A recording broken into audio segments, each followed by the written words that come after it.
Like you said at the beginning of the conversation, your call or prediction, rather, that President Biden won't be the nominee was dismissed for months as a sort of fringe talk. The past week, that has become way more mainstream.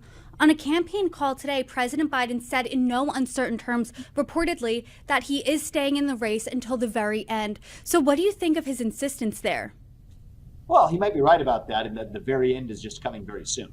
So that's, I think, the reality. The longer they wait, though, every day between now and late August, you could argue it actually helps the Democrats. As I said, the later that swap out takes place, the less time there is for scrutiny of that candidate, the more likely it is that the candidate is in a honeymoon phase with the public, whoever it is that they put up. It's akin to the feeling that a tortured prisoner might have to his liberator. That would be the attitude of much of the public, certainly aided by the mainstream media, to whoever that new nominee is going to be. And so if you just play out the incentives, right? I'm not a big fan of conspiracizing or theorizing without fact, but just look at the actual incentives. And in the same way that an investor would, right? You have a business audience, I'm a business person, look at the incentives, play that out.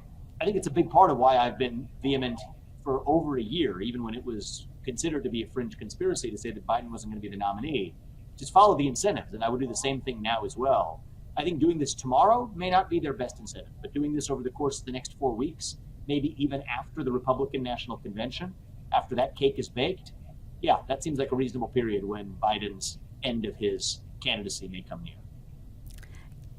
Within the past year and a half, like you said, when you've been calling that he is going to drop out, you predicted the time frame was going to be in 2 to 3 months. You said that in November. Obviously, it's been a little bit longer than 2 to 3 months, but is that because, going back to your last answer, because Democrats, you believe, are incentivized to keep him in the race as long as possible? I think there was certainly no urgency to it. And I also think that that was part of why many in the Democratic establishment agreed to this debate. Not only did they agree to the debate, they effectively called for it.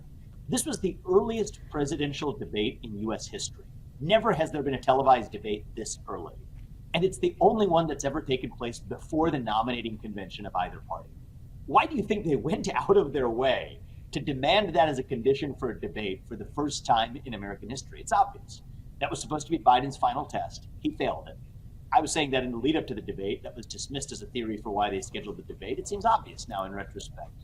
And so my only point is, I think that I say this less to congratulate myself on being right about some prediction, but the reality is anybody who found themselves surprised by Biden's performance, by Biden's lack of mental acuity, and by the Democrats' ready willingness to now swap him out, certainly in the media establishment, should ask themselves, if the public institutions in the media and in the political establishment lied to you for that long about that, what else are they lying to you about as well? And just to be skeptical, for people to seek the truth by tracking incentives and analyzing the situation on their own, rather than just swallowing what they're force fed.